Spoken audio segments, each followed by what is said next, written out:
ክብር ሁሉ ለጌታ ለኢየሱስ ክርስቶስ ይሁን። እንደምን ሰነበታችሁ የተወደዳችሁ ቅዱሳን? ሰላም ለእናንተ ይሁን። የጌታ ጸጋና ሰላም ይብዛላችሁ። እግዚአብሔር አምላኬን እጅግ አድርጌ አመሰግናለሁ። ዛሬ ደግሞ ወደፊታችሁ መጥቻለሁ። እግዚአብሔር አምላኬ የተባረከ ይሁን። የጀመርነውን ትምህርት እንቀጥላለን።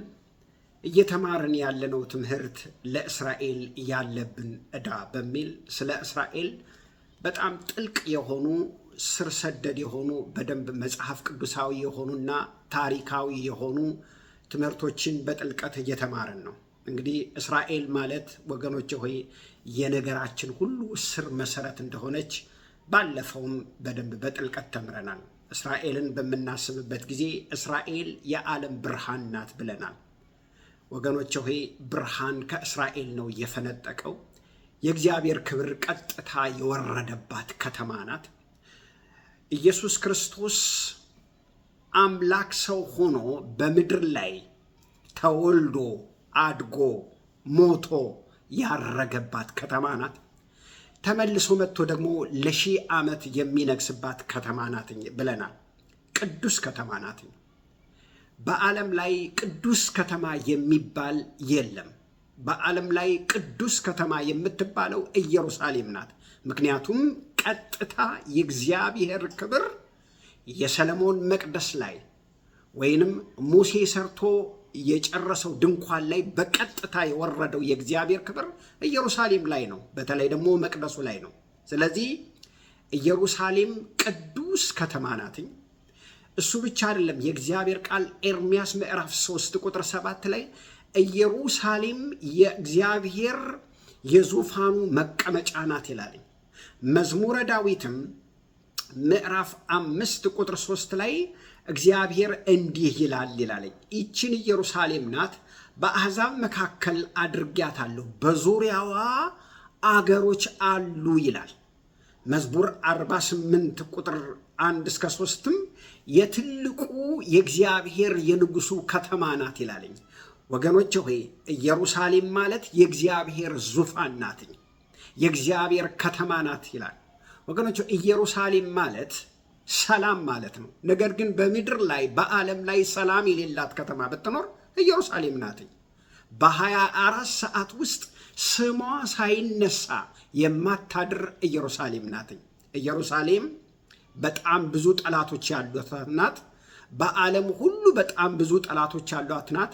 በዙሪያዋ በጣም ብዙ ጠላቶች ያሏት ናት። ነገር ግን ወገኖቼ ሆይ እስራኤልን ሲናገር ዘካርያስ ምዕራፍ 12 ላይ በአሕዛብ መካከል ከባድ ድንጋይ አድርጊያታለሁ፣ የሚነካት ሁሉ ይቀጠቀጣል፣ ይቆስላል ይላል። እስራኤልን በሀገር ደረጃም ሆነ በግለሰብ ደረጃ እስራኤልን የሚነካ ሁሉ በሙሉ ይቀጠቀጣል፣ ከባድ ድንጋይ አድርጊያታለሁ ይላለኝ። የሚቀጠቀጠውም ድንጋይ ማለት አይደለም፣ እግዚአብሔር ይፈርድበታል ነው። እንግዲህ ባለፈው በደንብ ነግሬያቸዋለሁ። በአረብ ሀገሮች፣ በአውሮፓ ሀገሮች፣ ኢቭን በእኛም በኢትዮጵያ በእስራኤል ላይ የተነሱ ሁሉ በሙሉ በግለሰብ ደረጃ እንዴት ተዋርደው እንደሞቱ በአረብ ሀገሮች መሪዎች እነ ሳዳም በሉ እነ ሆሳማ ቢንላደን በሉ ሌሎቹም ወገኖች ሆይ እነ ጋዳፊ በሉ ታላላቅ አስፈሪ የሆኑ ለምድር እንዴት ተዋርደው እንደሞቱ እስራኤልን በነኩ ጊዜ ወገኖች ሆይ እግዚአብሔር እንዴት እንደፈረደባቸው በዝርዝር ተመልክተናል። ወገኖች ሆይ እስራኤል ማለት እግዚአብሔር ከባድ ድንጋይ አድርጊያታለሁ ብቻ አይደለም። ዘካርያስ ምዕራፍ 12 ቁጥር 1 እስከ 3 በምናይበት ጊዜ እስራኤልን የመንገድገድ ዋንጫ አድርጊያታለሁ ይላል። ዋንጫ መጠጫ ነው። ወገኖች ሆይ እንግዲህ የሚጠጣ ሰው ሁሉ እንደሚሰክር እናውቃለን። እስራኤልን የሚነካ ሁሉ ይሰክራል ነው የሚለው። ይሰክራል። ወገኖች ሆይ መጽሐፍ ቅዱስ በጥልቅ የሚናገረው ነው። በታሪክም ብዙ አንብበናል፣ አይተናል። እስራኤልን መንካት አይቻልም። ስለ እስራኤል ምንድን ነው መጽሐፍ ቅዱስ የሚያዘው? ስለ እስራኤልማ መጽሐፍ ቅዱስ የሚያዘው መዝሙረ ዳዊት 122 ቁጥር 6 ለክርስቲያን ለሚያምነውም ለማያምነውም ለእስራኤል የተሰጠን አደራ ያለብን ኃላፊነት አንድ ነው። ምን ይላል? ለኢየሩሳሌም ሰላምን ለምኑ፣ አንተን ለሚወዱ ሁሉ ልማት ይሁን፣ ለሰላሟ ጸልዩ ይላል። ወገኖቼ ወይ ኢየሩሳሌም ሰላሟን ካጣች ከ2500 ዓመት በላይ ሆኗል። ምንድነው ሰላም ያሳጣት? ስሟ ሰላም ነው። ነገር ግን ሰላም ያጣች ናት። በ24 ሰዓት ስሟ ሳይነሳ የማያድር ኢየሩሳሌም ሰላም ያስፈልጋታል።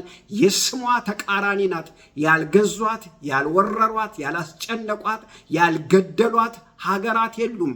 ነገር ግን ወገኖች ሆይ ለእኛ የተሰጠን እንድንፈርድና እንድንናገር ሳይሆን ለእሷ ሰላምን ጸልዩ።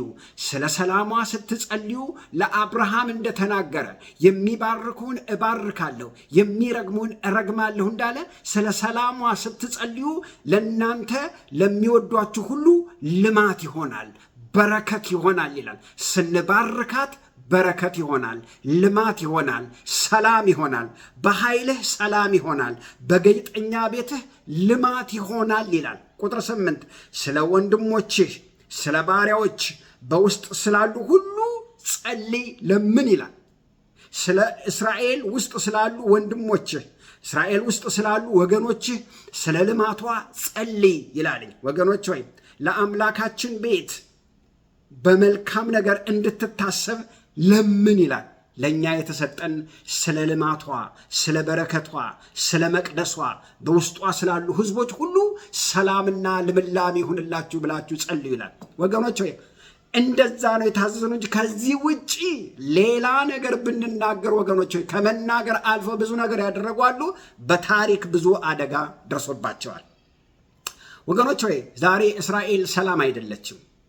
በዙሪያዋ በብዙ ጭንቀት ውስጥ፣ በብዙ ጦርነት ውስጥ፣ በብዙ መርገፍ ውስጥ ያለች ከተማ ናት። ታዲያ ወገኖች ሆይ የእስራኤልን ጠላቶች በምንመለከትበት ጊዜ የእስራኤል ጠላቶች ከየት ነው የመጡት? ከየት መጡ? የእስራኤል ጠላቶች ከየት ነው የመጡትኝ? አሁን እያስጨነቋት ያሉ በዙሪያው ያሉ ጠላቶች በአፍሪካ በሉ በአፍሪካ አካባቢ ያሉ በሙሉ በአረብ ሀገር አካባቢ ያሉ ጠላቶቿ ከየት ነው የመጡት በምንልበት ጊዜ ወገኖች ሆይ ከራሳቸው ነው የመጡት፣ ከወንድሞቻቸው ነው የመጡት። ወገኖች ሆይ መጽሐፍ ቅዱስ ሲናገር ጠላት ከአጠገብህ ይነሳል ይላል። ጠላት ከአጠገብህ አለ ይላል። እንደውም ሚክያስ ሲናገርማ በብብት ውስጥ ካቀፍካት ይላልኝ። ወገኖች ሆይ በቅርብ ጠላት እንዳለ ወገኖች ሆይ መጽሐፍ ቅዱስ በአካባቢያችን በአጠገባችን ከቅርባችን ጌታችንን ኢየሱስ ክርስቶስ እኮ አሳልፈው ለሮማውያን የሰጡት የተወለደበት ወገኖቹ ሀገሩ ናቸው አሳልፈው የሰጡትን። ጠላት ከየትም አይመጣም፣ ከዛው ካጠገብህ ነው። በሀገራችን ታሪክ አሁን በቅርብ ያየነው ወንድም ወንድሙን አሳልፎ ሲሰጥ ለገንዘብ ሲል ለጥቅም ሲል ወገኖች ሆይ አባቱን እናቱን ወንድሙን እህቱን አሳልፎ ሲሰጥ ክፉ ነገር ሲያደርስ ተመልክተናል ወገኖች። ታዲያ የእስራኤል ጠላቶች ከየት ነው የመጡት በምንልበት ጊዜ ወገኖች እንደምታውቁት እንግዲህ የመጀመሪያው ትውልድ የአዳም ትውልድ ነው። አዳም ከእግዚአብሔር ጋር ኪዳን አደረገ፣ የመብላት የመጠጣት ከቅጠል ጋር ኪዳን አደረገ። ይህን ከበላህ በሕይወት ትኖራለህ፣ ይህን ከበላህ ደግሞ ትሞታለህ የሚል ኪዳኑን አፈረሰ። ኪዳኑን ማፍረስ ብቻ ሳይሆን ዘፍጥረት ምዕራፍ 6 በምንመለከትበት ጊዜ ትውልዱ ሁሉ በእርኩሰት ተጨማለቀ። በእርኩሰት በጣዖት በአምልኮ በተለያየ ከእግዚአብሔር ውጭ የሆኑትን አመጾችን በሚያደርጉበት ጊዜ እግዚአብሔር ያንን ትውልድ በመፍጠሩ ተጸጸተ አለና በውሃ ጥፋት ምን አደረገው? አጠፋው። ከአዳም ትውልድ የተረፈው 8 ቤተሰብ ነው። ያም የኖህ ቤተሰብ ነው። ወገኖች ሆይ ኖህ በእግዚአብሔር ፊት ጻድቅ ስለነበረ 3ቱን ልጆቹን ይዞ ወገኖች ሆይ ግራውንድ ፕላስ 3 ትልቅ መርከብ የዓለምን እንስሳ ወንድና ሴትን ይዞ እንዲገባ ወደ መርከቡ ተናገረውና ያ 8 ቤተሰብ ሲተርፍ የአዳም ትውልድ በሙሉ አለቀ። እግዚአብሔር እንደገና መጣና ከኖህ ጋር ደግሞ ኪዳን አደረገ። የቀስተ ደመና ኪዳን አደረገ። ምክንያቱም እግዚአብሔር እሱን የሚያመልክ ትውልድ ይፈልግ ነበር። ልንገራችሁ፣ እግዚአብሔር በልዩነት የፈጠረው ወደዚህ ምድር ሰው የለም። በልዩነት አንተ የተለየህ ነህ፣ ቤስት ሰው ነህ፣ ምርጥ ሰው ነህ፣ የተለየህ ነህ ብሎ የፈጠረው ሰው የለም። ወገኖች ሆይ ዓለምን በሙሉ ሲፈጥር ዛፉ፣ ሸንተረሩ፣ ሰው ሁሉ እግዚአብሔር እንዲያመልክ ነበር። እግዚአብሔርን እንዲያመልክ የተፈጠረው ሕዝብ ሁሉ በሙሉ ወደ ሌላ አምልኮ ሲገባ ከዚያ ትውልድ ጋር ኪዳኑን እያፈረሰ እግዚአብሔር እሱን የሚያመልክ ትውልድ ይፈልግ ነበረ። የኖህ ኪዳንን ፈረሰ። እንግዲህ እንደምታውቁት ኖህ 3 ልጆች ነበሩትኝ። ምክንያቱም የእስራኤላውያን ጠላቶች ወይንም እስራኤል እግዚአብሔርን የምታመልክናት የእስራኤል ጠላቶች ከየት መጡ በምንልበት ጊዜ የመጀመሪያው ትውልድ የአዳም ትውልድ በውሃ ጠፋ። ከዚያስ ከአዳም ትውልድ ኖህ ነው የተረፈው። ኖህ ደግሞ 3 ልጆች እንዳሉት የእግዚአብሔር ቃል ይናገራል። እነማን ናቸው? ሴም፣ ካምና ያፌት ናቸው ወገኖች ሆይ። ከዚያስ ካም ከነዓንን ወለደ ይላል። የኖህ የልጅ ልጅ ማለት ነው። ካም ከነዓንን ሲወልድ ከነዓን ደግሞ እነማንን ወለደ ይላል? ዛሬ በሙሉ ዙሪያዋን ከበው የሚያስጨንቋትን የእስራኤልን ጠላቶች በሙሉ ወለደ። እነማንን ወለደ ወገኖች ሆይ? ዘፍጥረት ምዕራፍ 10 ቁጥር 15 ጀምሮ ስታነቡትኝ ሲዶናውያንን፣ ኬጢያውያንን፣ ኢያቡሳውያንን፣ አሞራውያንን፣ ጌርሲያውያንን፣ ኢያውያንን ወገኖች አሬጋውያንን፣ ሴሜንያ እነዚህ ዊያን የተባሉትን ሁሉ በሙሉ ማን ወለዳቸው? ከነዓን ወለዳቸው ይላል። የማን ልጅ? የኖህ የልጅ ልጅ ማለት ነው። ስለዚህ በሙሉ የመጡት ከየት ነው ማለት ነው? የእስራኤል ጠላቶች ከካም ልጅ ከከነዓን ነው የመጡት። ዘፍጥረት ምዕራፍ 10 ቁጥር 15 ታነቡታላችሁ። ከዚያስ እነዚህ ብቻ ናቸው? እነዚህ ብቻ አይደሉም። የካም ሁለተኛው ልጅ ደግሞ ኩሽ ይባላል። ኩሽ ማንን ወለደ? ናምሩድን ወለደ ይላል። ናምሩድ እንደምታውቁት ዘፍጥረት ምዕራፍ 11 የአመፅ አባት ነው፣ የእርኩሰት አባት ነው፣ ኃያል ነው፣ ጀግና ነው። ነገር ግን ምድሪቱ በእርኩሰትና በጥፋት በዓለም ሁሉ አንድ ቋንቋ ይናገር የነበረውን ሕዝብ በእግዚአብሔር ላይ ተነስተው ግንብ ሰርተው ባቢሎን ላይ እግዚአብሔር ወርዶ ቋንቋቸውን እስኪደባለቃቸው ትውልድን ያጠፋ ያረከሰ እግዚአብሔር የተጸየፈው መሪ ነበር ወገኖች ሆይ። የማን ልጅ ነው? ወገኖች ሆይ የካም ልጅ ነው። ተመልከቱ እንግዲህ ይህ በጣም መጽሐፍ ቅዱስ መሰረታዊ ነገር ነው። የት ነው ያለው? ዘፍጥረት ምዕራፍ 10 ላይ ነው እያነበብኩላችሁ ያለሁት። ተመልከቱ። ከዚያ በኋላ ናምሩድ መጣ። ከናምሩድ ቀጥሎ እንግዲህ የካም ልጅ ሌላኛው 3ኛው ልጁ ደግሞ ሙጽሪያም ነው። ሙጽሪያም እንግዲህ ደግሞ እንደምታውቁት ፍልስጤምን ወለደ። ፍልስጤም ይሄው አሁን እስራኤልን እያስጨነቋት ነው። ከየት ነው የመጡትኝ ወገኖች? ወደኋላ ታሪኩን ስንመለከት ከኖህ ልጅ የመጡ ናቸው። ፍልስጤምን የወለደው ማን ነው? ሙጽሪያም ነው። ሙጽሪያም አባቱ ማን ነው? ካም ነው። የኖህ የልጅ ልጅ ነው። ስለዚህ ቅድመ አያቱ ማለት ነው። ቅድመ አያቱ ማን ነው? ኖህ ነው። ሙጽሪያም የካም ልጅ እንግዲህ አስቡት፣ ፍልስጤማውያንን ወለደ ይላል። ከዚያስ አሦራውያንን ደግሞ ማን አመጣቸው? የኖህ ልጅ ሴም፣ ከሴም ነው አሦራውያን የተወለዱት። ከዚያስ ሌላ የእስራኤል ጠላቶች እነማን ናቸው? ሞዓብና አሞን ናቸው። ሞዓብና አሞን ከየት መጡ? ዘፍጥረት ምዕራፍ 19 ቁጥር 30 ላይ በምናነብበት ጊዜ የአብርሃም ወንድሙ ልጅ ሎጥ እግዚአብሔር ሰዶምን ሊያጠፋት ባሰበ ጊዜ አሁን አንተ ያለው ሰዶም ነው፣ ሰዶም ልጠፋ ስለሆነ ውጣ ከከተማዋ፣ ከተማይቱን ላነዳት ነው። በእርኩሰት በግብረ ሰዶም የተጥለቀለቀች ስለነበር እግዚአብሔር በሰልፈር እሳት ሊያጠፋት ነበርና ከተማይቱን ለቀውጣ ነው። ሰውየው ሰነፈ፣ አልቻለም። ቀስ ብሎ ሲያዘግም መላእክታን መጡና እጁን ይዘውት ወደ ተራራው ወደ ዞአር ተራራ ይዘውት ወጡ ይላል። በዞአር ተራራ ብቻውን ተቀመጠ። ወደ ሌላ ቦታ እንዳይሄድ ህዝቡ በእርኩሰት ይኖር ስለነበረ እንዳይገሉት ስለፈራ በሸለቆው በዞአር ሸለቆ ውስጥ ገብቶ ተቀመጠ ይላል። ወገኖቼ ከዚያ 2 ሴት ልጆች ነበሩትኝ።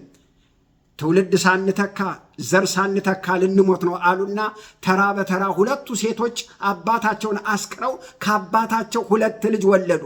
2 ልጆች እነማን ናቸው? ሞዓብና ሞዓን፣ እስከ አሁን እስራኤልን የሚያስጨንቁ። ስለዚህ የእስራኤል ጠላቶች ከየት ነው የመጡት በምንልበት ጊዜ ወገኖች ሆይ ከራሳቸው ከወንድሞቻቸው።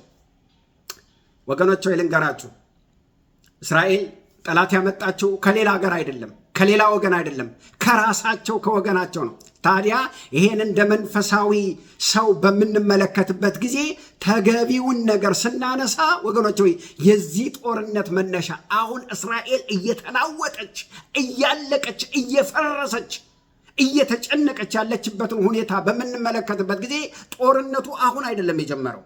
ጦርነቱ ወገኖች ሆይ አሁን ሳይሆን የጀመረው ወደ ኋላ ታሪክ ሂደን ከአብርሃም ነው። ከ2600 ዓመት በፊት ነው ጦርነቱ የጀመረው። ተመልከቱ፣ ስር የሰደደ ነው ወደ ኋላ። ምክንያቱም እግዚአብሔር አብርሃምን ከየት ጠራው ይላል። እንግዲህ ተመልከቱ ዘፍጥረት ምዕራፍ 9 ቁጥር 26 ላይ የኖህ ቤተሰብም ተበላሸ። ኖህ ራሱ ወይን ተከለ፣ ከዛስ አደገች፣ ጠመቀና ጠጣ፣ ሰከረ። እሱም ኪዳኑን አፈረሰ። ከዚያ በኋላ የኖህ ትውልድም እየተበላሸ በሚሄድበት ጊዜ ወገኖች የእግዚአብሔር ትውልድ እግዚአብሔርን የሚያመልክ በሴም በኩል መጣ። ዘፍጥረት ምዕራፍ 9 ላይ ስታነቡት 9 ቁጥር 26 ላይ ምን ይላል? የሴም አምላክ እግዚአብሔር ይባረክ ይላል። ጌታ የተመሰገነውን የእግዚአብሔር ትውልድ የአዳም መጣና ወደ ኖህ ገባ። በሙሉ የአዳም ትውልድ ሲያልቅ ከኖህ ደግሞ ኪዳኑ ሲፈርስ ወደ ሴም ሄደ ማለት ነው። ከሴም ነው አብርሃም የመጣው ወገኖች ሆይ። ምክንያቱም ዘፍጥረት ምዕራፍ 9 ቁጥር 26 የሴም አምላክ እግዚአብሔር ይባረክ ይላል። የእግዚአብሔር ትውልድ ወደ የት በኩል ሄደ? በሴም በኩል ሄደ ማለት ነው። ተመልከቱ እንግዲህ ካምና ከነአን እንደምታውቁት ካም የኖህ ልጅ፣ ካም ሴምና ያፌት ሶስቱ ናቸው አይደለም? የእግዚአብሔር ትውልድ በየት በኩል ሄደ? በሴም በኩል ሄደ። በካምና በያፌት መካከል አይደለም የእግዚአብሔር ትውልድ ሄደው። ስለዚህ አብርሃም በሴም በኩል ነው የመጣው። ነገር ግን አሁን ሴምም ብንል ካምም ብንል ያፌትም ብንል ሶስት ወንድማማቾች ናቸው። ጠላት ከየት ነው የመጣው? ከራሳቸው ነው የመጣው። አብርሃም በሴም በኩል ሲመጣ ከዛ በኋላ የአብርሃም ዘር በሴም በኩል ነው። የአብርሃም አባት ታራ የመጣው በሴም በኩል ነው። እነዛ ካምና ያፌት ግን ወገኖች ሆይ በስራቸው በተለይ ስለ ያፌት በስፋት አይናገርም። ነገር ግን ካም ግን እነዚህ በሙሉ የእስራኤላውያንን ጠላቶች በሙሉ ወደዚህ ምድር ያመጣቸው የከነአን ልጆች ናቸው። የኖህ የልጅ ልጅ ማለት ነው። ታዲያ ይሄ ጦርነት የጀመረው ከአብርሃም መጀመሪያ ነው። እግዚአብሔር አብርሃምን ከየት ጠራው ይላል? ከኡር ጠራው። ኡር ማለት ዛሬ ሶሪያ ብለን የምንጠራት ናትኝ። ወደ ኢራቅ አካባቢ ያለች ቱርክ አካባቢ ያለች ከተማ ናትኝ። ቤተሰቦቹ በጣዖት አምልኮ ውስጥ ነበሩ። እግዚአብሔር ከዚያ መካከል ከጣዖቱ መካከል ጠራውና እኔን የምታመልክ ሕዝብ ስለሆንክ መርጬሃለሁ፣ ውጣ፣ ከቤተሰቦች ከዘመዶች ተለይተው ውጣ አለውና አመጣውና የታስቀመጠው ከሶሪያ ወይንም ከኢራቅ አካባቢ አመጣና ከነአን ምድር አስቀመጠው። ከነአን ምድር ሲያስቀምጠው ከነአን ሕዝብ አለ የለም? አለ። እነማን አሉ? እነዚህ የከነአን ልጆች፣ እነዚህ ውያን የተባሉት ሞዓባውያን፣ አሶራውያን፣ ምናምናውያን የተባሉ በሙሉ ዘፍጥረት ምዕራፍ 10 ቁጥር 16 ያሉ እነዚህ ውያን የተባሉ ሁሉ በሙሉ ምድሪቱ ላይ አሉ። ስለዚህ ይችን ምድር ሰጥቻለሁ አለ። እንዴ ያሉት አለው። ያሉትንማ እኔን ያመልካሉ ብዬ ነበር፣ እኔን አያመልኩም። ልጆቻቸውን በእሳት ያቃጥላሉ፣ ልጆቻቸውን ያርዳሉ፣ ይገላሉ። በጣም በእርኩሳት ውስጥ ስላሉ 400 ዓመት እድል ሰጥቻቸዋለሁ። ጽዋቸው ሲሞላ እነሱን በአንተ በኩል ጠራርጌ አወጣና ይችን ከነአን የምትባለውን ምድር ለአንተና ለዘር ሰጥቻታለሁ። ምድሪቱን እቀድሳታለሁ። ልክ የኖህን ትውልድ አትርፎ የአዳምን ትውልድ በውሃ እንዳጠፋ እግዚአብሔር ሊቀጣ ነው ማለት ነው።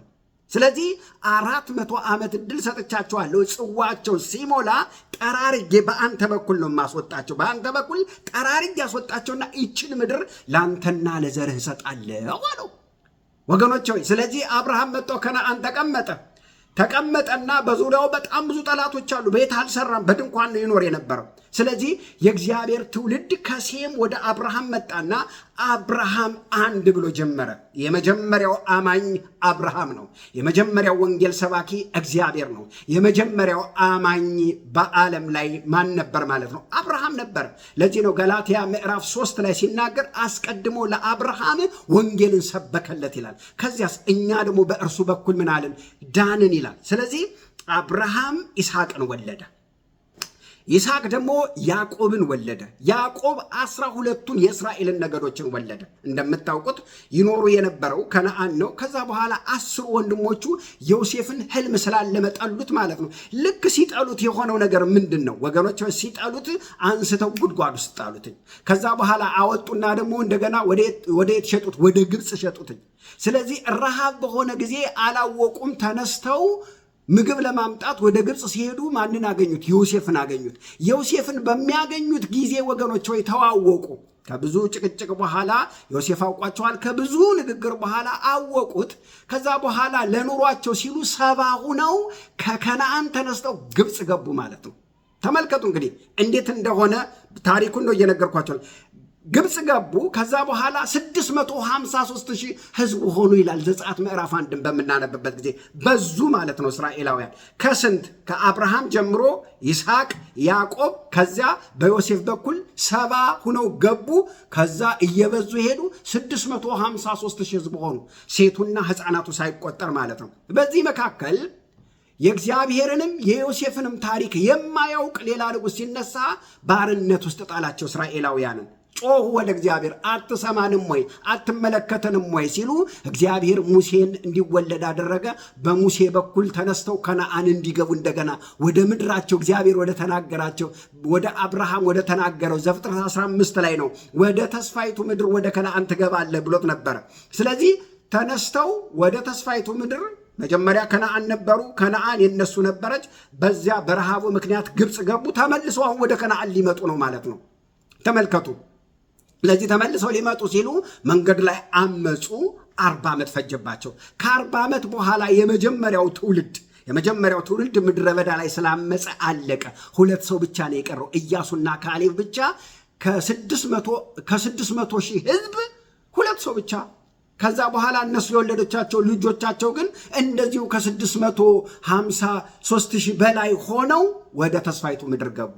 ሲገቡ እግዚአብሔር ምን አለ? እነዚህ የተናገራቸው ግብፃውያን፣ አሞራውያን፣ ከነአናውያን፣ ፌርዛውያን የተባሉ ምድሪቱ ላይ አሉ። ፈጽማችሁ በሙሉ አጥፏቸው አለ። ለምንድን ነው እግዚአብሔር እንዴት አጥፏቸው ይላል? የፈጠረውን ህዝብ እንዴት አጥፉ ይላል በምንልበት ጊዜ እግዚአብሔር ፍርደ ገምድል ስለሆነ ሳይሆን በእርኩሰት ውስጥ ስለነበሩ ነው። 400 ዓመት እድል ሰጣቸው። ኃጢአት እየሰሩ ልጆቻቸውን እያረዱ ልጆቻቸውን እየገደሉ በእሳት እያቃጠሉ ለጣዖት እየሰገዱ እግዚአብሔር አዘነ። ኧረ እባካችሁ ተመለሱ አለ። ወገኖች ኃጢአትን አይታገስም እግዚአብሔር። ያውም አንድ ጊዜ 2 ጊዜ አይደለም፣ 400 ዓመት ዘፍጥረት 15 አንብቡ። 400 ዓመት እድል ሰጥቻቸዋለሁ። ጽዋቸው አልሞላም። ጽዋቸው ሲሞላ በአንተ ነው ጠራርጌ አውጥቼ ይችን ምድር እቀድሳታለሁ አለ እግዚአብሔር። ስለዚህ ወደ ተስፋይቱ ምድር ወደ ከነአን ሲገቡ ወገኖች ሆይ ኢያሱ ምድሪቱን ሲያከፋፍል በሙሉ አጥፉ፣ እያጠፋችሁ ነው የምትወርሱት አለ። በጣም በሚሊዮን የሚቆጠሩ እነዚህ ውያን የተባሉ ዘፍጥረት 15 ቁጥር 10 ዘፍጥረት ምዕራፍ 10 ቁጥር 15 ጀምሮ ያሉት በሙሉ ሁሉ ይጥፉ አለ እግዚአብሔር። ታዲያ እስራኤላውያን ምንድን ያደረጉት? አላጠፏቸውም። ሁሉን አይደለም እያስገበሩ ጭራሽ አብረው እየተጋቡ እየወለዱ አብረው መኖር ጀመሩ። ላንብብላችሁ ወገኖች ሆይ መሳፍንት ምዕራፍ 3 ላንብብላችሁ። የሆነውን አጥፍታችሁ ነው ያለው። መሳፍንት ምዕራፍ 3 ተመልከቱ። መሳፍንት ምዕራፍ 3 ቁጥር 5 እና 6 ላንብብላችሁ። በሙሉ አጥፍታችሁ ረሱ ነው ያለው። ያደረጉትን ተመልከቱ። የእስራኤል ልጆች በከነአናውያን፣ በኬጢያውያን፣ በአሞራውያን፣ በፌርዛውያን፣ በኢያውያን፣ በኢያቡሳውያን መካከል ተቀመጡ። አጥፏቸው ተብለው ነገር ግን ተቀመጡ አብረዋቸው። ተመልከቱ። ለምንድን ነው የእስራኤል ጠላት አሁን የበዛው? የዛሬዋ ርዕሳችን ለምንድን ነው የእስራኤል ጠላቶች የበዙት? ከየት ነው የመጡት? የመጡትማ ከኖህ ልጅ ከካም ልጅ ከከነአን ነው። እነዚህ በሙሉ ጠላቶች የተወለዱትኝ ከየት መጡ? ከራሳቸው ከወንድሞቻቸው። ለምን በዙ? አጥፍታችሁ ውረሱ ነው ያላቸው እንጂ አብራችሁ ተቀመጡ አላሏቸውም። ያላጠፏቸው ጠላት ነው ያጠፏቸው። አሁንም እያጠፏቸው አሉ። ተመልከቱ ቁጥር 6 ሴቶች ልጆቻቸውን አገቡ፣ እነርሱም ሴት ልጆቻቸውን ለወንድ ልጆቻቸው ሰጡ፣ አማልክቶቻቸውንም አመለኩ። ወደ ተስፋይቱ ምድር ስትገቡ በሙሉ እነዚህን የዘረዘርኳቸው በሙሉ አጥፉ አለ። እነሱ ግን አለ አላጠፉም። በሙሉ የመሳፍንትን መጽሐፍ በምታነቡበት ጊዜ ልጆቻቸውን ሴት ልጆቻቸውን ይሰጣሉ፣ እነሱም ሴት ልጆቻቸውን ይወስዳሉ፣ ወንድ ልጆቻቸውን ይሰጣሉ፣ እነዛም ወንድ ልጆቻቸውን በጋብቻ ጭራሽ ተጣመሩ። መጣመር ብቻ አይደለም፣ የቁጥር 6ን አንብቡ። አማልክቶቻቸውንም አመለኩ ይላል ወገኖች ሆይ፣ ሴት ልጆቻቸውንም ሰጡ ይላል። ስለዚህ ምን ሆኑባቸው? ማጥፋት ሲገባቸው ስላላጠፏቸው እራሳቸው ወጥመድ ሆኑባቸው ማለት ነው። አስጨነቋቸው ማለት ነው ወገኖች ሆይ። ማንም ሰው ሲሞት ሞት ለማንም ሰው ደስ አይልም። ማንም በሞት የሚስቅ የለም ወገኖች ሆይ። በጥፋት ውሃ ያ ሁሉ ሚሊዮን ሕዝብ ወደ ሲኦል ሲወርድ እግዚአብሔርን ኢዝ ኖት ፌር ማለት አንችልም። ምክንያቱም እግዚአብሔር የማይጠየቅ አምላክ ነው። እግዚአብሔር ፍርድ ነው የሰጠው። ለምን ፈረደ? እስራኤላውያንን ወዶ እነዚህኛዎችን ጠልቶ ነው? አይደለም። እድል ሰጠ። ኃጢአት ወገኖች ወይ እግዚአብሔርን ያስቆጣዋል። ኃጢአት ባለበት ቦታ ለማንም አያደላም። እንኳን ለእስራኤላውያን ለልጁ ለኢየሱስ ክርስቶስ መስቀል ላይ ሆኖ እንኳን ፊቱን አዞረበት ይላል። ኤሉሄ ኤሉሄ ላማ ሰበቅታን ያለው አምላኬ አምላኬ ለምን ተውከኝ አለው። እግዚአብሔር ከኢየሱስ ላይ ፊቱን አዞረ። ምን ስለሆነ? ኃጢአት ስለነበረበት። የእሱ ኃጢአት ማለት የዓለም ሁሉ ኃጢአት ስለነበረበት ፊቱን አዞረ ይላል ወገኖች። ይገርማቸዋል። ስለዚህ እግዚአብሔር 400 ዓመት እድል የሰጠውን ሕዝብ አጥፍታችሁ በሙሉ ረሷል። ስለዚህ ይሄ ጦርነት አሁን ያለው ጦርነት ታሪኩ ረዘም ያለ ታሪክ ነው። 400 እድል ዓመት ተሰጧቸው እምቢ ያሉ ናቸው። ወደ ታሪክ ስንመለስ እግዚአብሔር እነዚህ ኢያቡሳውያን፣ ኬጢያውያን፣ ፌርዛውያን፣ ግብፃውያን ምናምን የተባሉትን ሁሉ ብቻ ሳይሆን እግዚአብሔር በታሪክም እስራኤልን 2 ጊዜ አፍርሷታል። 2 ጊዜ በምድር ላይ በትኗታል። ምን ስላደረገች? ኃጢአት ስላደረገች ወገኖች ሆይ። አንደኛው በባቢሎን መንግስት 605 ዓመተ ዓለም ላይ ከክርስቶስ ልደት በፊት፣ ሁለተኛ ዜና ምዕራፍ 36 ቁጥር 11 እስከ ቁጥር 20 ድረስ በምንመለከትበት ጊዜ እግዚአብሔር እየደጋገመ ባካችሁ ተመለሱ፣ በኃጢአት እያስቆጣችሁኝ ነው። እነዚህ ኢያቡሳውያን ፌርዛውያን የሚባሉትን ኃጢአት የሚሰሩትን ልጆቻቸውን እያረዱ ልጆቻቸውን በእሳት እያቃጠሉ መስዋዕት እንደሚያደርጉ እነ ምናሴ እነ አካዝ ሁሉ ያንን ኃጢአት ያደርጉ ነበረ። እግዚአብሔር አዘነ። ረባካችሁ ተመለሱ፣ ረባካችሁ። ነቢያትን ቢልክ ነቢያትን እየገደሉ በነቢያት ላይ ይሳለቁ ነበረ። እግዚአብሔር በጣም አዘነ። ስለዚህ ምን አደረገ? እግዚአብሔር የባቢሎንን ንጉሥ አስነሳና ምን አደረጋቸው? በምድር ሁሉ በተናቸው። ምርጥ የሆኑትን የተማሩትን የነገስታት ቤተሰብን ወደ ምድሩ ወደ ባቢሎን ወሰደ። ወርቁን፣ ብሩን፣ የመቅደሱን ዕቃ ሁሉ ዘርፎ ወደ ሀገር ወሰደ። ማጥፋት የሚገባውን አጠፋ። መቅደሱን አቃጠለ። ከተማውን አፈረሰ። ወገኖች ሆይ ምን አደረገ? እስራኤልን ተበተነች። እግዚአብሔር ይቀጣል ለማይመለሱ ብዙ ዘመን አስጠንቅቆ እምቢ ሲሉ ምን ያደርጋል? ይቀጣል። ስለዚህ ምን አደረጋቸው? አሳልፎ 70 ዓመት ወደ ባቢሎን ሰጣቸው። 70 ዓመት ከምድራቸው ወጥተው ተነቅለው በባቢሎን ሆነው ሲያለቅሱ መዘመር አቅቷቸው አምላካቸውን ማምለክ አቅቷቸው በብዙ ጭንቅ 70 ዓመት ከሞላ በኋላ ዳንኤል ምዕራፍ 9ን ታነባላችሁ ወገኖች ሆይ። ኤርምያስ ምዕራፍ 25ንም ታነባላችሁ። ልክ 70 ዓመት ሲሞላ ወደ ምድራቸው መለሳቸው። እንደገና መቅደሱ እንዲሰራ እድል ሰጣቸው። መቅደሱ በዘሩባቤልና በኢያሱ ተሰራ። እንደገና የህዝቡ ልብ ደግሞ በእዝራ ተሰራ። ከዛስ ቅጥሩ ደግሞ በነህምያ ተሰራ። ወገኖች ወደ ምድራቸው ተመለሱ። ጌታ የተመሰገነው። ስለዚህ እስራኤልን 4 ኃያል መንግስታት ገዝተዋታል፣ አስጨንቀዋታል። እሱም በታሪክ የተፈጸመ ነው። በመጽሐፍ ቅዱስም ተፈጽሟል። በታሪክም የምናውቀው ነው። የመጀመሪያው ንጉሥ የባቢሎን መንግስት ናቡከደነጾር 70 ዓመት ገዝቷቸዋል። ከዛስ ከሱ ቀጥሎ የሜዶንና የፋርስ መንግስት 2 ጥምር መንግስቶች ወገኖች ሆይ። እሱ ብቻ አይደለም፣ የግሪክ መንግስት ታላቁ አሌክሳንደር ፈላስፋው፣ ምሁሩ ወገኖች ሆይ። ዛሬ ሕክምና የምህንድስና ዕቃ የምንጠቀመው አብዛኛው ትምህርቶች የግሪክ ነው። በጣም የሚገርም ንጉሥ ነበረ። ከዛ በኋላ 4ተኛው ነገስታት የሮም መንግስት ነው። ጌታችን ኢየሱስ ክርስቶስ የመጣው በሮም መንግስት ነው። ስለዚህ አይሁዳውያን ይዘው ኢየሱስ ክርስቶስ በሮም መንግስት ነበር የመጣው፣ አሳልፈው ለሮማውያን ሰጡት። የገዛ ወገኖቹ፣ የገዛ ቤተሰቦቹ። ለዚህ ነው ዮሐንስ ወንጌል ምዕራፍ 1 ቁጥር 12 ወደ ገዛ ወገኖቹ መጣ፣ አልተቀበሉትም ይላል። አሳልፈው ለሮማውያን ሰጡት። ወገኖች ሆይ ምን ሆነ? ኢየሱስ ክርስቶስ በመስቀል ተሰቅሎ እንዲሞት አደረገ። አንደኛ በዚህ ጊዜ ተበተኑ፣ ሁለተኛ በ70 ዓመተ ምህረት ተመልሰው ምን ብለዋል? ተበትነዋል። ምን ስላደረጉ? ኃጢአት ስለሰሩ። ለምሳሌ ኢየሱስ ክርስቶስ ንጹህ ስለነበረ ሄሮድስ ይሄ እኮ ንጹህ ሰው ነው፣ እንዴት አሳልፌ እሰጠዋለሁ? ግደለው ግደለው ግደለው። እንዴ ንጹህ ሰው ሲሉ ደሙ በእኛና በልጅ ልጆቻችን ላይ ይሁን አሉ ይላል። ያ ነገር ኢየሱስ ክርስቶስ 33 ዓመት ከ6 ወር ላይ ነው 33 ዓመተ ምህረት ላይ ነው በመስቀል ላይ ተሰቅሎ የሞተው። 70 ዓመተ ምህረት ላይ ታይተስ የሚባል ንጉሥ መጣና 46 ዓመት በወርቅ አንቆጥቁጦ የሰራውን መቅደስ አፈረሰው። ህዝቡንም በዓለም ሁሉ ላይ ምን አደረጋቸው? በተናቸው። 2 ጊዜ ፈረሱ። በምን ምክንያት? በኃጢአት ምክንያት። እግዚአብሔር ኃጢአት ለሚሰራ አይታገስም። እንኳን ላንተና ለኔ ለኢየሱስ ክርስቶስ መስቀል ላይ ፊቱን አዙሯል። እግዚአብሔር ጻድቅ አምላክ ነው። ስለዚህ ምን ሆኑ? እንደገና ተመልሰው የተሰበሰቡት መቼ ነው በምንልበት ጊዜ በ1948 ዓመተ ምህረት ነው ወገኖች፣ ወደ ሀገራቸው ወደ ምድራቸው እንደገና የተመለሱት። መንግስት ሆነው እንደገና የተሰበሰቡት ወገኖች በ1948 ነው።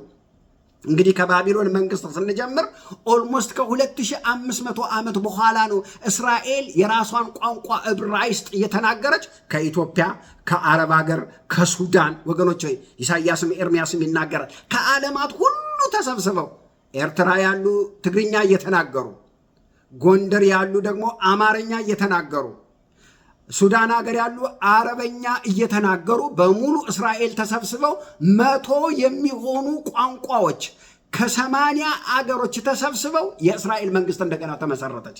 ምክንያቱም ትንቢቱ እንደዛ ይል ነበር። በ1948 መንግስቱና ራሷን የቻለ ሁና ተሰበሰበች። ግን ስትሰበሰብ በእስራኤል ምድር ያልተማረኩ ምድራቸውን ይዘው የተቀመጡ የተወሰኑ እስራኤላውያን ነበሩ። ግን የተለያየ መንግስት እየመጣ አፍሪካ፣ አውሮፓ እየገዛቸው ወገኖች ይኖሩ የነበሩ የተወሰኑ ነበሩ። በ1948 መንግስቷ ሲመሰረት የተመሰረተው በሚሊቴሪ ነው፣ በጦርነት በብዙ ጦርነት ነው ሀገሪቱ እንደገና የተመሰረተችው። እስራኤልን ለማጥፋት ወገኖች በ1948 መንግስቷ ሲመሰረት እስራኤልን ለማጥፋት 5 አረብ አገሮች ተነስተውባት ነበረ። እስራኤልን ከምድር ገጽ ላይ እናጠፋታለን ያሉ። አንደኛዋ ግብፅ ናት፣ ሁለተኛዋ ዮርዳኖስ፣ ሶስተኛ ሶሪያ፣ አራተኛ ሊባኖስ፣ 5ኛ ኢራቅ። እስራኤል በጣም ትንሽዬ አገር ናት፣ ትንሽዬ ህዝብ ናት። በ5 የአረብ አገሮች በሙሉ ልትጠፋ ተነሱባት ማለት ነው። ማሸነፍ ከእግዚአብሔር ዘንድ ሆኖ 5ቱን አገሮች አሸንፋ እንደገና እንድትቀጥል ሆነች። ጌታ የተመሰገነ ነው። እስራኤልን ማጥፋት አይቻልም ወገኖች ሆይ። የ3000 ዓመት ታሪክ ያላት ግብፅ ገና 1 ዓመት ያልሞላትን እስራኤልን ከምድር ገጽ ላይ አጠፋታለሁ ብላ 5 የአረብ ሀገሮችን ይዛ ተነሳች። ነገር ግን እግዚአብሔር ከእርሷ ጋር ስለሆነ ወገኖች ሆይ መቼም ልትሸነፍ ስለማትችል አሁንም እስራኤል አሸነፈች። ሁለተኛው ጦርነት በ1956 ዓመተ ምህረት እንደገና ሌላው ጦርነት ከግብፅ ጋር በስዊዝ ካናል ላይ ጦርነት ተደረገ። አሁንም ማን አሸነፈች? እስራኤል አሸነፈች። ጌታ የተመሰገነ። እንደገና በ1967 የ6 ቀኑ ጦርነት ደሆል አረብ ነው የተነሳው። ደሆል አረብ የተባለ በሙሉ ተነሳ።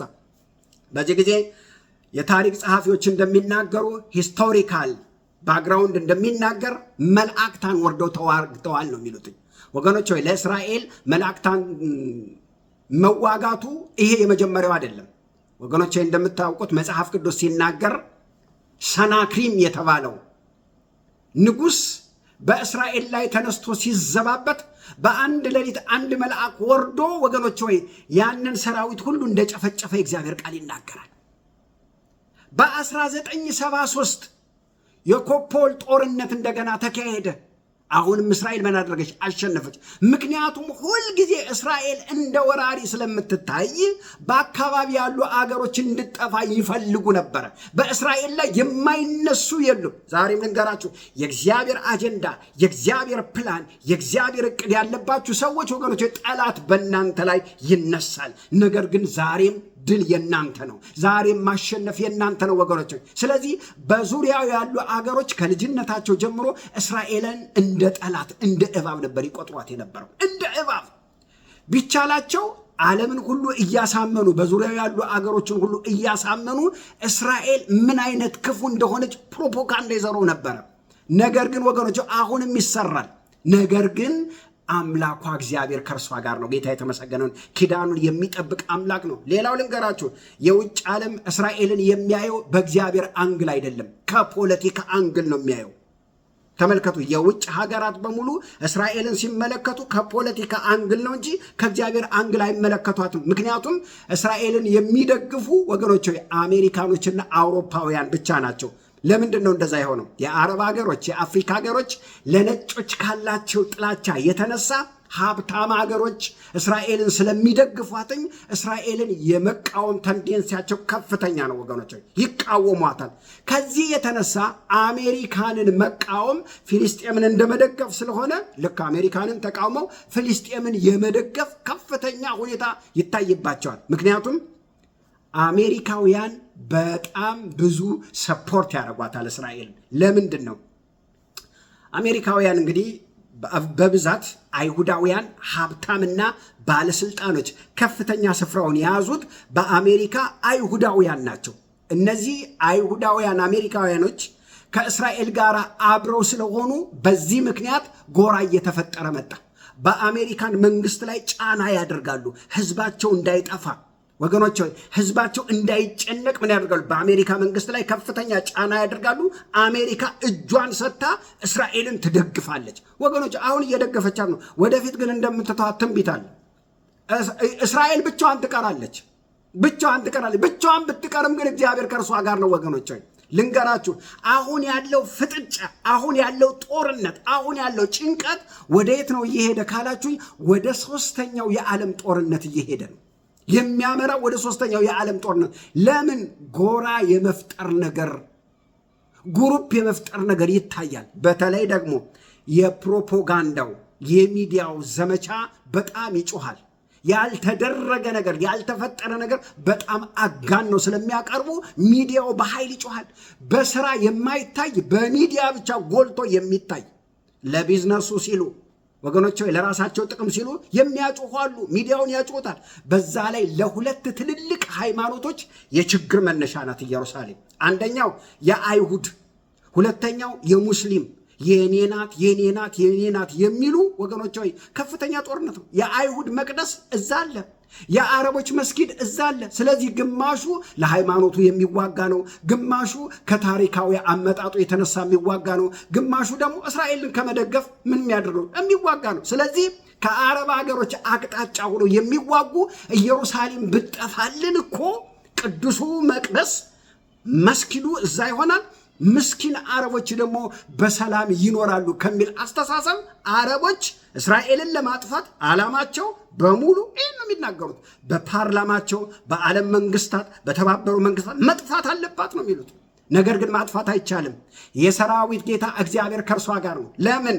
ከትንቢቱ አቅጣጫ፣ ከቃሉ አቅጣጫ እግዚአብሔር በዘፍጥረት 15 ቁጥር 7 ላይ ከነዓንን ሰጥቻለሁ አለው። ስለዚህ አብርሃም ያንን ከነዓን የሚባለውን ምድር ተረክቦታል። እውነቱ ምንድን ነው? ምድር ሁሉ በሙሉ የእግዚአብሔር ናት። እግዚአብሔር ከነዓንን ሰጥቻለሁ አለው። ለምን ሰጠው? ከነዓን በኃጢአት ስለተጨማለቀች እግዚአብሔር ያንን ምድር ማጽዳት ፈለገ፣ ከነ ህዝቡ ማጽዳት ፈለገና ይችን ምድር ሰጥቻለሁ፣ ባንተ ነው ጠርጌ ምድሪቱን ምቀድሳት አለ። ጌታ የተመሰገነ። ያችን ነው ቀድሶ ኢየሩሳሌም ጽዮን ተብላ የተጠራችው ያቺ ከነዓን ናት። ስለዚህ ወገኖች ሆይ እውነቱን ብንነጋገር ምድርና ሞላ የእግዚአብሔር ናት እንደምንል ሁሉ ለምሳሌ አንድ ሰው ቤት ቢገዛ ካርታውን በእጁ ቢያስቀምጥ ያ ቤት በሱ ስም ነው የሚጠራው። ለአብርሃምም እግዚአብሔር ያለው ይሄንን ነው። ከኡር አውጥቻለሁ፣ ከሶሪያ አውጥቻለሁ፣ ከኢራቅ አካባቢ ብቻህን ጠርቼ አውጥቻለሁ። ከዚያስ ይሄው ይችን ከነዓን ምድር ምን አድርጋለሁ? ሰጥቻለሁ። ላንተ ለዘርህ ትባረክባት ዘንድ ይችን ምድር ሰጥቻለሁ አለው። እግዚአብሔርን ትከሳላችሁ? አትከሱም። እስራኤልን አይደለም ማውራት ያለባችሁ። ከከሰሳችሁ ከተናገራችሁ እግዚአብሔርን ነው መናገር ያለባችሁ። ወገኖች ሆይ ለምሳሌ ኢትዮጵያን መግዛት ፈልጋለሁ አለች ጣሊያን። ከዛም በኋላ መቆጣጠር ፈልጋለሁ አለች። ከዛስ በሙሉ ለውጊያ በምትመጣበት ጊዜ ኢትዮጵያውያን ደግሞ አንሰጥም አሉ። መሬቱ ርስቱ የአባቶቻችን ነው ብለው ተዋጉ፣ አሸነፉ። ልክ እንደዚሁ የእስራኤልና የፍልስጤም ጦርነት ልክ እንደዚሁ ነው። ኦልሬዲ መሬቱን ለአብርሃም እግዚአብሔር ምን አድርጎታል? ሰጥቶታል። የመሬቱ ባለቤትነት የእስራኤል ነው፣ የፍልስጤም አይደለም፣ የሌሎች ሀገሮች አይደለም፣ የኢራቅም የኢራንም አይደለም። ወገኖች ሆይ ዘፍጥረት ምዕራፍ 15 ቁጥር 18 ላይ እኮ ከግብፅ ወንዝ አንስቼ እስከ ኤፍራጥስ ወንዝ ድረስ ሰጥቻለሁ። 400,000 ማይል ማለት ነው። አሁን እስራኤል ያንን ይዛለች? አልያዘችም። መሬቷን ተነጥቃለች ጭራሽ። ይሄን ሙሉ ለሙሉ መሬት የምትይዘው መቼ ነው? ጌታችን ኢየሱስ ክርስቶስ ለ1000 ዓመት ሊገዛ ሲመጣ በቅርብ ያን ሁሉ ግዛቷን ትይዛለች፣ ምድሯን ትይዛለች። አሁንስ ትንሽዬ ግንባር የምታክል መሬት ነው ያላትኝ። ወገኖች ሆይ መሬቱ ለእስራኤላውያን የተሰጠ ነው። መስጠት ብቻ አይደለም፣ እስራኤላውያን ረጅም ዘመን የኖሩበት ምድር ነው። ኖረውበታል። ያንን ምድር እግዚአብሔር ሰጥቷቸዋል። እስላሙም ፍልስጤሙም ከመምጣቱ በፊት ያቺ ምድር የእስራኤላውያን ምድር ናት። አሁን ያለው የቦታ ጦርነት ከቦታ ጋር የተያያዘ ብቻ አይደለም። ዋናው ጦርነት በእግዚአብሔር ስም የተጠራውን ሕዝብ ማጥፋት ነው። ዋናው ስሙ የሚጠራበትን ሕዝብ ማጥፋት ነው። ያመልኩት ዘንድ ለይቶ ያወጣቸውን ሕዝብ ከማጥፋት ጋር የተያያዘ ነው። በዓለም ዙሪያ በጣም ወገኖች ሆይ ትንሽ አገር የምትባል ነገር ግን ትንሽዬ አገር የሆነች እስራኤል የዓለም ሁሉ ትኩረት እሷ ላይ ነው። በኢትዮጵያ ትልልቅ ጦርነቶች ተካሂደው በሚሊዮን የሚያክል ሕዝብ ረግፏል። አሁንም ለምሳሌ በአውሮፓ ትልልቅ ጦርነቶች ይካሄዳሉ። በራሻ በዩክሬን ትልልቅ ጦርነቶች በሚሊዮን የሚቆጠር ሕዝብ እየረገፈ ነው። እንደ እስራኤል ይዘገባል? አይዘገብም። ለምንድን ነው? ትንሽዬ ሕዝብ ሆና በዓለም ላይ ዜናዋ ሳይነገር የማይውልበት ምክንያት የእግዚአብሔር ዓይን እሷ ላይ ነው። ኢየሱስ ክርስቶስ መጥቶ የሚነግስባት ከተማ ኢየሩሳሌም ናት። እሷን ለማጥፋት ነው የተነሱትኝ። ወገኖች ሆይ ልንገራችሁ፣ ምናልባት የጥንቷን አርሲን የምታክል ትንሽዬ ከተማ ናት ኢየሩሳሌም ማለት። አንድ ሰው ማለዳ ተነስቶ እስከ ማታ ድረስ ዞሮ የሚጨርሳት ከተማ ናትኝ። ያቺ ትንሽዬ አገር ዓለምን በሙሉ የምታነጋግር ከተማ ናት። እስላሙም ክርስቲያኑም የሚያምነውም የማያምነውም አንድ ላይ ሆኖ በሙሉ የሚጨነቅባት አገር ናት። ለምን ሲባል የእግዚአብሔር እጅና የእግዚአብሔር ዓላማ ስላለባት። እግዚአብሔር ያለው ስለ ኢየሩሳሌም ጸልዩ፣ የንጉሱ ከተማ ናት አለ። ጌታ የተመሰገነ። በተለይ ሕዝቧ በዋነኝነት አማኙ ሊረዳው የሚገባው ይሄንን ነው። ይሄ ነገር የሚወስደን ወገኖች አሁን ወደ 3ኛው የዓለም ጦርነት ነው እየወሰደን ያለው። ይሄ ደግሞ የማይቀር ጉዳይ ነው። ምክንያቱም አይሁዶች 3ኛውን መቅደሳቸውን መስራት ይፈልጋሉ። የመጀመሪያው መቅደስ ሰለሞን የሰራው ነው። 2ኛው መቅደስ እነ ዘሩባቤል የሰሩት ነው። በ70 ዓመተ ምህረት የፈረሰው። የመጀመሪያው የፈረሰው በባቢሎን ንጉሥ ነው። 2ኛው የፈረሰው በሮም መንግስት የፈረሰው ነው። አሁን 3ኛውን መቅደስ መስራት ይፈልጋሉ። ያ መቅደስ ደግሞ ቦታው የት ነው? መስጊዱ ይዞታል። ሌላ ቦታ አይደለም የሚሰራው። ያ መቅደስ የሚሰራው በመስጊዱ ቦታ ላይ ስለሆነ አሁን ያንን መስጊድ ደግሞ ብታፈርሱት ከፍተኛ የዓለም ተቃውሞ ነው። እስራኤል ደግሞ መቅደሷን እዛ ቦታ ነው መስራት ያለባት። እግዚአብሔር መቅደሱ እንዲሰራ የፈቀደው በዚያ ቦታ ላይ ነው። ወገኖች ሆይ ሁለተኛ ዜና ምዕራፍ 3 ቁጥር 1 ላይ በምታነቡበት ጊዜ በኦርና አውድማ እግዚአብሔር ለዳዊት በተናገረው በሞሪያ ተራራ አብርሃም ልጁን መስዋዕት ሊያደርግ በወሰደበት በዚያ ቦታ ላይ ነው መቅደሱ የሚሰራው። ጌታችን ኢየሱስ ክርስቶስ በተሰቀለበት በዚያ ቦታ ላይ ነው ወገኖች መቅደሱ የሚሰራው። ዳዊት የኦርናን አውድማ በገንዘብ ገዝቶ መስዋዕቱን በገንዘብ ገዝቶ ያቀረበበት ያ 70,000 ሕዝብ ባለቀበት ጊዜ መስዋዕት አድርጎ ምሕረት ያደረገበት በዛ ቦታ ላይ ነው ይሰራ ያለው። ሁለተኛ ዜና ምዕራፍ 3 ቁጥር 1 ጀምሮ ስታነብ በኦርና አውድማ አብርሃም ልጁን መስዋዕት ሊያደርግበት በወሰደው በሞሪያ ተራራ ይላል። ጌታችን ኢየሱስ ክርስቶስ በሞተበት በዚያ ላይ ነው መቅደሱ የሚሰራው። ያ ደግሞ መስጊዱ አለበት። ጌታችን ኢየሱስ ክርስቶስ ወገኖች ሆይ የዛ ቦታ ላይ ነው መቅደሱ እንዲሰራል እግዚአብሔር የመረጠው የዓለም እምብርት ቦታ ያ ነው። ተራራው ላይ ደግሞ መስጊዱ አለ። ወደ ታች ደግሞ ስትመለከቱ ደግሞ የሰለሞን የመቅደሱ መሰረት ይታያል ወገኖች። ስለዚህ አይሁዶች መቅደሱን መስራት የሚፈልጉት በተነገረው ቦታ በዚያ በመስጊዱ ላይ ነው። ያ መስጊድ ደግሞ አሁን ሲፈርስ እንደገና የዓለምን ትኩረት ያስነሳል፣ የዓለምን ጦርነት ያስነሳል። ስለዚህ እየተካሄደ ያለው ወደየት ነው በምንልበት ጊዜ አሁን እየሄደ ያለው ወደ ትንቢቱ ፍጻሜ እየገሰገሰ ነው። መሰራቱ የማይቀር ነው ወገኖች ሆይ። የመጽሐፍ ቅዱስ ስኮላርስ ሲናገሩ ምን ይላሉ? ሮሜ ምዕራፍ 9 እኮ የእስራኤልን መጠራት ያሳያል ይላሉ። እውነት ነው። እስራኤልን የበኩር ልጅ ብሎ ጠራት ይላል። ጌታ የተመሰገነውን። ነገር ግን ምዕራፍ 10 ላይ አሁን ያለችበትን ሁኔታ ድንዛዜ ውስጥ እንደሆነች ይናገራል። ለምን? እምቢ አለች። መሲሁ ሲመጣ ሊያድናት ሲመጣ ኢየሩሳሌም የመጎብኛሽን ጊዜ አላወቅሽም፣ ዶሮ ጫጩቶቿን ልትሰበስብ እንደምትመጣ ልሰበስብሽ መጣሁ፣ አንቺ ግን እኔ መሆኔን አላወቅሽምና የተበተንሽ ትሆኛለሽ ብሎ እንዳለቀሰ በማቴዎስ 23 ላይ እምቢ ብላ ስለገፋቸው እሷ ድንዛዜ ውስጥ ሆነችና እድል ለአሕዛብ ሆነ፣ መዳን ለአሕዛብ ሆነ። እስራኤልን ለማስቀናት እኛን አይሁድ ያልሆነውን ወገኖች በክርስቶስ ኢየሱስ አምነን እንድንድን እድል አገኘን። ሮሜ ምዕራፍ 11 ደግሞ ወደፊት እሷ እንዴት እንደምትድን አሕዛብ ሁሉ ገብተው ሙላቱ ሁሉ የአሕዛብ ሙላት ገብቶ ጤም ሲል እሷ ደግሞ እንደምትድን የሚናገር ነው። ስለዚህ ከዚህ ትንቢታዊ አንጻር ስንመለከት ከእስራኤል ጋር በተያያዘ መምጣቱን የሚያመለክቱ ሁለት ታላላቅ አንኳር ነገሮችን መጽሐፍ ቅዱስ ይናገራል። ቁልጭ ተብሎ ተጽፏል። አንደኛው ጌታችን ኢየሱስ ክርስቶስ ራሱ የተናገረው በማቴዎስ ምዕራፍ 24 ቁጥር 14 ላይ ኢየሱስ ሲናገር ምን አለ?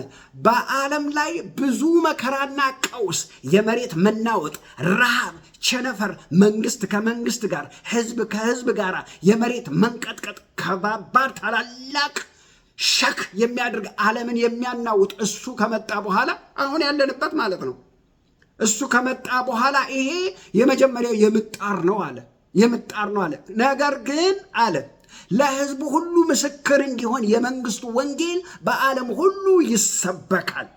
ይሄ በሚሆንበት ጊዜ መጨረሻ ይሆናል አለ። ከዚሁ ጋር ተያይዞ በጣም ኢምፖርታንት የሆነው ደግሞ በነቢዩ ዳንኤል እንደተነገረው በቤተ መቅደሱ ጫፍ ላይ የእርኩሰት አባት የሆነው በተቀደሰው ስፍራ ላይ ቆሞ መቅደሱን ሲያረክሰው ስትመለከቱ አንባቢ ያስተውል። እነዚህ ሁለቱ ትንቢቶች መጽሐፍ ቅዱስ በደንብ አድርጎ ቁልጭ አድርጎ አስቀምጧል። እነዚህ አሁን ሊሆኑ የተቃረቡበት አይደለ? የህዝብ በህዝብ የመሬት መናወጥ ወገኖች ወይ እንደገና ይሄ ዓለም ላይ ያለው ረሃቡ፣ ቸነፈሩ፣ ጦርነቱ፣ መናወጡ፣ እልቂቱ እያየነው ያለው ነገር ነው ወገኖች ወይ። አሁን ክፉ በዚህ በእርኩሰት ጫፍ ላይ ሆኖ እርኩሰትን ማድረግ ብቻ ነው የቀረው። እሱ ደግሞ ኤኒታይም ይሆናል ወገኖች ሆይ። ስለዚህ የጌታችን የኢየሱስ ክርስቶስ መምጣት በቅርብ እንደሆነ መጽሐፍ ቅዱስ ትንቢቶቹ ይናገራሉ። ይህ የመጨረሻው ምልክት ነው። እንግዲህ በጣም የሚገርማቸው አንዳንዶች በ70 ዓመተ ምህረት ከመቅደሱ መፍረስ ጋር አያይዘው የሚናገሩት ነገር አላቸው። በእርግጥ አንዳንድ ትንቢቶች 2-3 ጊዜ የሚፈጸሙ ናቸው አንዳንድ ትንቢቶች። ነገር ግን ይሄ ትንቢት ግን ከመጨረሻው ዘመን ጋር ከወንጌል ፍጻሜ ጋር የተያያዘ ነው። ጌታ የተመሰገነ። ለምን? ይሄ ማቴዎስ 24 እና በዳንኤል ምዕራፍ 9 ላይ የተነገረው ከዚህ ከመጨረሻው ዘመን ጋር ተያይዞ የሚናገረው መጨረሻ ይሆናል ይላል። ወዲያው ይሄንን ያመጣና ይናገራል። ለምን? የእስራኤል ጉዳይ ለብቻ የሚታይ ጉዳይ ነው። ጌታ የተመሰገነ። ለብቻ የሚታይ ነው። ከዚህ ሮሜ ምዕራፍ 11 ላይ ስንመለከት የአሕዛብ ሙላት እስኪገባ ድረስ ወይንም እስኪፈጸም ድረስ ይላል። ምን ማለት ነው? አይሁዳውያንን ለማስቀናት እነሱ በድንዛዜ ውስጥ ሆኑና ልክ ታይም አውት እንደሚባለው ማለት ነው፣ አርፋችሁ ተመልሳችሁ ወደ ጨዋታ ግቡ እንደሚባለው ለነሱ ታይም አውት ሆነና በዚያ ሰዓት እነሱ ገብተው እስኪጫወቱ ድረስ አሕዛብ ገብተው እንዲድኑ ሆኑ ማለት ነው። የሚገርማችሁ ነገር ስለዚህ ልክ የአሕዛብ ሙላት ሲፈጸም እስራኤል ከድንዛዜዋ ምን ትላለች? ትነቃለች። ከዚያ እስራኤል ሁሉ ይድናል ይላል። ስለዚህ እስራኤል ለእግዚአብሔር የእጅ ሰዓቱ መቁጠሪያ ናት። የመምጫውም የመዘግያውም ምክንያት እስራኤል ናት። እስራኤል ላይ የሚሆነው ማንኛውም ነገር፣ ዓለም ላይ የሚደረገው፣ በእስራኤል ላይ የሚደረገው ማንኛውም ነገር ሁሉ አማኙን ይመለከተዋል። የጌታችን የኢየሱስ ክርስቶስ መምጣት ከእርሱ ጋር የተያያዘ ነው። በንቃት መከታተል አለብን። ጌታችን ኢየሱስ ክርስቶስ ከወንጌል አንጻር አንስቶ ተናግሮታል። ከወንጌል አንጻር አንስቶ እስራኤል በደንዛዜ ውስጥ ናት፣ አሁን የአሕዛብ ሙላት ይሆናል፣ ከዚያ ደግሞ እስራኤል ትድናለች ብሎ ከወንጌል አንጻር ተናገረ። ጳውሎስ ደግሞ ከአሕዛብ ሙላት ጋር ተናገረ። በሮሜ ምዕራፍ 11 ላይ አሁን አሕዛብ ገብተው ይድኑና የአሕዛብ ሙላት ደግሞ ልክ ሲበቃ ደግሞ እስራኤል እንደገና ገብታ ትድናለች አለ። አያችሁ፣ መጽሐፍ ቅዱስ ይናገራል። ስለዚህ እስራኤል ወደዚያ ግባ እንደሄደች ወገኖች የሚናገር አይናችንን ሳናነሳ ሳንነቅል ልንከታተል ያስፈልጋል። ለምሳሌ በጣም በዓለም ላይ ያሉ በጣም ገዘፍ ያለ 3 ጥያቄዎችን ያነሳሉ። የሚያነሱት ጥያቄ ምንድን ነው? ብዙ ሰዎች ምንድን ነው አብርሃም ትላላችሁ? እግዚአብሔር ምድሪቱን ለአብርሃምና ለዘሩ ብቻ ሲሰጠው ለምን ደስ ትሰኛላችሁ? ምንድን ነው አብርሃም የምትሉት ለምንድን ነው? ፊሊስጤምም እኮ የእሱ ዘር ናቸው፣ አረቦችም እኮ የእሱ ዘር ናቸው ይላሉ። አንደኛ። ሁለተኛ አብርሃም የሚባርኩን እባርካለሁ ብሎታል፣ የሚረግሙን ደግሞ እረግማለሁ ብሎት አረቦች አሁን ተባርከው የለ ሀብታሞች አይደሉ? ምንድን ነው? የትኛው ነው ታዲያ በረከት ማለት? ምን ማለት ነው? እየረገሙ እየገደሉ እያሳደዱ አረቦች ተባርከዋል ይላሉ። ሶስተኛው ኢቭን ጀርመን 6 ሚሊዮን አይሁዳውያንን ጨርሳ አጥፍታ አሁን ከፍተኛ ሀብታም ናት፣ የተባረከች ከተማ ናት ብለው ይናገራሉ። በመሰረቱ ይሄ የአብርሃም ዘር የምንለውም አሁን እየተዋጉ ያሉትም ሁለቱ ወንድማማቾች ናቸው፣ የአብርሃም ልጆች ናቸው። አንዱ በተስፋ ቃል የተወለደው ይስሐቅ ነው። ሁለተኛው ደግሞ ያለ ተስፋ የተወለደው በኃጢአት ከአጋር የተወለደው እስማኤል ነው። ሁለቱም ግን የማን ልጆች ናቸው? የሳራና የአጋር ልጆች ናቸው። ጦርነቱ እየተካሄደው በይስሐቅና እንደገና ደግሞ በእስማኤል ነው። በአጋር ልጅና በሳራ ልጅ በሁለቱ መካከል ነው። የሙስሊሙ ዘር፣ የአረቡ ዘር፣ የፍልስጤሙ ዘር፣ የምናምኑ ዘር በሙሉ በማን በኩል የመጣ ነው? በእስማኤል በኩል የመጣ ነው። ይሄኛውስ ደግሞ በአብርሃም በኩል በተስፋው ቃል የተወለደው በይስሐቅ በኩል ነው። ወገኖች ኃጢአት የማያመጣው መዘዝ የለም። ስለዚህ ሁለቱም ወንድማማቾች ናቸው። ግን መጽሐፍ ቅዱስ ሲናገር እግዚአብሔር ያዕቆብን ወደድኩ ኤሳውን ጠላው ይላል። ለምን አናውቅም። የእግዚአብሔርን አሰራር የእግዚአብሔርን አመራር የሚያውቀው እሱ ነው። ሰው ከፈጣሪው ጋር ለምን ብሎ መነጋገር አይችልም። ለእስራኤላውያን የተሰጠው በረከት እግዚአብሔር ነው እባርካችኋለሁ ያለው። ወገኖች ሆይ በረከት ምንድን ነው? በዕብራይስጥ ባረኾት ይላል። ባረኾት የሚለው ቃል የቁሳዊ በረከት አይደለም። ተመልከቱ፣ በረከትን ለሁለት ከፍለን ነው። ባረኾት የሚለው የቁሳዊ በረከት አይደለም። መጽሐፍ ቅዱስ ኤፌሶን ምዕራፍ 1 ቁጥር 3 በረከት የሚለውን ሲናገር በኢየሱስ ክርስቶስ ያለውን ሕይወት ነው የሚናገረው። ተመልከቱ፣ በሰማያዊ ስፍራ በመንፈሳዊ በረከት ተባርካችኋል ይላል። በረከቱን ምን አለው? ሰማያዊ ስፍራ ነው የተባረካችሁት፣ የተባረካችሁትም መንፈሳዊ በረከት ነው ይላል። ከቁስ ጋር የተያያዘ አይደለም። በረከቱ ሰማያዊ ነው፣ የተባረካችሁትም በሰማያዊ ስፍራ ነው ይላል መጽሐፍ ቅዱስ። በረከት የሚለው የምድርን ቁስ ብቻ አይደለም። ነገር ግን በረከት ቁስ ብቻ እንኳን ቢሆን አረቦች በምድር ስም እንዲጠግቡ ተባርከዋል። መጽሐፍ ቅዱስ ይናገራል። አረቦችን ምን አላቸው? ለእስማኤል ያለው ለኤሳው ያለው ምንድን ነው? የቁሳዊ በረከትን በምድር ጋዝ በምድር ከርስ ትባረካለህ አለው። ወገኖች ሆይ ለኤሳው የተሰጠው በረከት እሱ ነው። እስከ ቅርብ ጊዜ ድረስ በቅርብ ታሪክን ታውቃላችሁ፣ ጉግል ማድረግ ነው ወገኖች ሆይ። እነ ሳውዲ አረቢያ፣ እነ የመን፣ ሌሎችም ሀገሮች ወደ ኢትዮጵያ እየመጡ ይለምኑ ነበር። የምታነቡት ነው፣ ከኪስ ያላወጣሁትም። ወደ ኢትዮጵያ እየመጡ ይለምኑ ነበር። እስከ መቼ ድረስ በምንልበት ጊዜ የምድር ከርስ እስኪያወጡ ድረስ፣ አይናቸው እስኪከፈት ድረስ፣ ከመሬት ጋዝ እስኪያወጡ ድረስ፣ ከመሬት ማዕድን እስኪያወጡ ድረስ እየወጡ ይለምኑ ነበር። አይናቸው ተከፈተ፣ ጋዝ አገኙ ወገኖች። ምክንያቱም እግዚአብሔር ተናግሯል።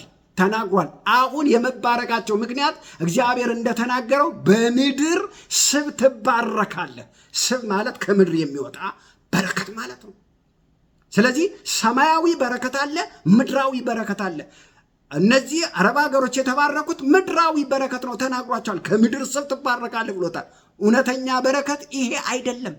በረከት ቁስ ቢሆን ኑሮ ወገኖች ሆይ፣ ቁስ ብቻ ቢሆን ኑሮ ያዕቆብ 4 ሚስት 13 ልጅ ከሴቷ ጋር ከዲና ጋር ያ ሁሉ የላሙ የበጉ የፍየሉ የበሬው መዓት ሀብት እንደዛ ሆኖ ካልባረከኝ አልለቅህም ይላል ዘፍጥረት 32 ላይ። በረከቱ እሱ ቢሆን ኑሮ እንዴት! በረከት ማለትስ ከእግዚአብሔር ጋር መገናኘት፣ ከእግዚአብሔር ጋር መተቃቀፍ፣ ከእግዚአብሔር ጋር መዋሃድ። ወገኖች እውነተኛ በረከት ሲያልፍ ነፍሳችን በጌታ ታርፋለች፣ ነፍሳችን ትድናለች። ለዚህ ነው እግዚአብሔር ያዕቆብን ሲገናኘው ምን አለ? አሁን እግዚአብሔርን ፊት ለፊት አየሁት፣ ነፍሴ ድና ቀረች አለ። ጌታ የተመሰገነ። እውነተኛ በረከት የሚገኘው በክርስቶስ ኢየሱስ ነው። አረቦች በሙሉ ክርስቶስ የላቸውም። እሺ ወደ ጀርመን ደግሞ በምንሄድበት ጊዜ 6 ሚሊዮን አይሁዳውያንን ጨፍጭፈዋል። እውነት ነው። እየጨፈለቁ ሳሙና አድርገው ሰርተዋቸዋል። እውነት ነው፣ ትክክል ነው። ነገር ግን ወገኖች በ1948 ዓመተ ምህረት እስራኤል መንግስቷን ስትመሰረት ወገኖች መጀመሪያ ሀገሪቱ እንድትመሰረት ከተማቸውን የሰሩላቸው ጀርመናውያን ናቸው። ከመጸጸት ንስሐ ከመግባት ጌታ ሆይ ይቅር በለን ከማለት አልፈው ከተማን ሰርተውላቸዋል። ጀርመኖች እስከ አሁን ድረስ ከእስራኤል ጋር ቆመው ትልልቅ ስራዎችን እየሰሩላት ነው። ይሄ የንስሐ ፍሬ ነው። ትልልቅ የጦር መርከቦችን፣ ትልልቅ የጦር መሳሪያዎችን አሁን እየሰጧት ነው፣ እየረዷት ነው፣ እያገዟት ነው።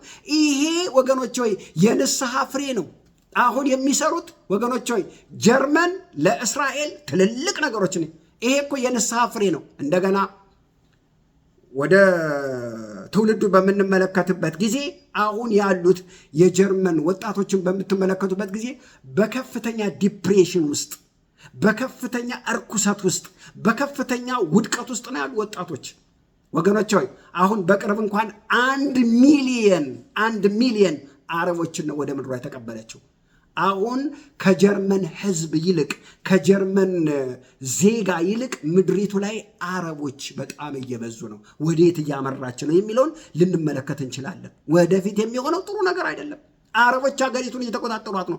ወደ ቃሉ ስንመለስ ለአረቦች የተሰጠው በረከት አለ፣ ለእስራኤል የተሰጠው በረከት አለ። ለአረቦች የተሰጠው በምድር ስብ ምድራዊ በረከትን ትባረካለህ ነው ያለው። ነገር ግን ለእስራኤል ግን ያለው ምድራዊ በረከት ነው አይደለም፣ ሰማያዊ በረከት። ኤፌሶን ምዕራፍ 1 ቁጥር 3 በመንፈሳዊ ዓለም በሰማያዊ ስፍራ በመንፈሳዊ በረከት የባረከን የጌታችን የኢየሱስ ክርስቶስ አምላክና አባት ይባረክ። በሰማያዊ ስፍራ ነው፣ በረከቱ ደግሞ ሰማያዊ ነው። ጌታ የተመሰገነ መንፈሳዊ በረከት ነው የሚለው። ስለዚህ ለእስራኤል የተሰጠው በረከትና ሙስሊሞች የተሰጠው በረከት የተለያየ ነው። እስራኤል አሁንም የያህዌ የአይኑ ብሌን ናት። ለምን? እግዚአብሔርን እንድታመልክ የተመረጠች ትውልድ ናት። ጣዖት እምቢ፣ እርኩሰት እምቢ፣ አመፅ እምቢ ያለች እውነተኛ ጄኒውን እሺ ብላ የሴም አምላክ እግዚአብሔር ይባረክ ተብሎ የተጻፈለት ነው። አሁንም በውድቀት ውስጥ ናት፣ አሁንም በጨለማ ውስጥ ናት። ነገር ግን ተነስታ እንደገና ጌታን ታመልካለች፣ እንደገና ትነሳለች። ወገኖች አይኖቹ በስፍራ ሁሉ ላይ ናቸው። እስራኤልን ይጠብቃታል። 12 አረብ ሀገሮች ከበዋታል። እናጠፋለን፣ ዓለም ሁሉ አጠፋሻለሁ ብሎ ቢሰበሰብ አትችልም። እንዴት እንደምትሆን መጽሐፍ ቅዱስ አስቀምጦልናል። ኢየሱስ ክርስቶስ ይመጣል፣ በ1000 ዓመት በዳዊት ዙፋን ላይ ይቀመጣል ይላል። የማይነሱባት አገሮች የለም። አሁን በቅርብ ራሻ ከአፍሪካ ሀገሮችና ኢቭን ኢትዮጵያም አለችበት። ሕዝቅኤል ምዕራፍ 38 እና 39 አንብቡትኝ ወገኖች ሆይ 5 ሀገሮች እነ ቱርክ፣ እነ ሊቢያ፣ እነ ዩክሬን በራሻ መሪነት ኢየሩሳሌምን ለማጥፋት ይሄዳሉ። እግዚአብሔር በእሳት በሰልፈር በድኝ በበረዶ ድንጋይ 7 ወር የሚፈጅ ቀብር ነው የሚያደርገው። 7 ወር የሚፈጅ ቀብር ይደረጋል። ምን ስታደርግ ኢትዮጵያ እዛ ውስጥ እንደምትገባ አይገባኝም ወገኖች ሆይ። እግዚአብሔር እስራኤልን አሁንም ይጠብቃታል። ለምንድን ነው የሚጠብቃት? እሱን ስለምታመልክ። የእግዚአብሔር አይኖች ቀንና ሌሊት እስራኤል ላይ ናቸው። ስለዚህ ለእኛ ምን ተጽፏል? ለእስራኤል ሰላም ይሁን፣ ለምድሯ ሰላም ይሁን፣ ለሕዝቧ ሰላም ይሁን፣ ለቤተ መቅደሱ ሰላም ይሁን፣ ለወገኖቿ ሰላም ይሁን፣ ምድሯ ሰላም ይሁን በምንልበት ጊዜ የእግዚአብሔር በረከት ወደ ጤናችን፣ የእግዚአብሔር በረከት ወደ ሕይወታችን፣ የእግዚአብሔር ሰላም ወደ ማንነታችን ይመጣል። ጌታ የተመሰገነ ይሁን። ስለ እስራኤል ለእኛ የተሰጠን ኃላፊነት ባርኳት ብቻ ነው። ክፉ ነገር መናገር አይቻልም። የተለያየ ነገር እያደረገች ነው። ለእኛ የተሰጠን ወገኖች ሆይ ባርኳት፣ ጸልዩላት ብቻ ነው። እግዚአብሔር አምላክ ማስተዋል ይስጠን። ዘመናችሁ የተባረከ ይሁን። እንቀጥላለን፣ እንጸልያለን። እናመሰግንሃለን ጌታ አባት ሆይ፣ ስም የተባረከ ይሁን። እግዚአብሔር ሆይ ክብር ላንተ ይሁን። ይህን የሚሰሙ ሁሉ ዕውቀት ይግባባቸው፣ ቃልህ ይግዛቸው፣ ቃልህ ያስተዳድራቸው። ይሄ ቃል ወደ ልባቸው ይግባ፣ ለትውልድ ሁሉ ይድረስ። አባ ሆይ በጌታ በኢየሱስ ስም ከሁሉ የማንሰውን ልጅን ስለረዳኸኝ አመሰግንሃለሁ። በጌታ በኢየሱስ ክርስቶስ ስም አሜን።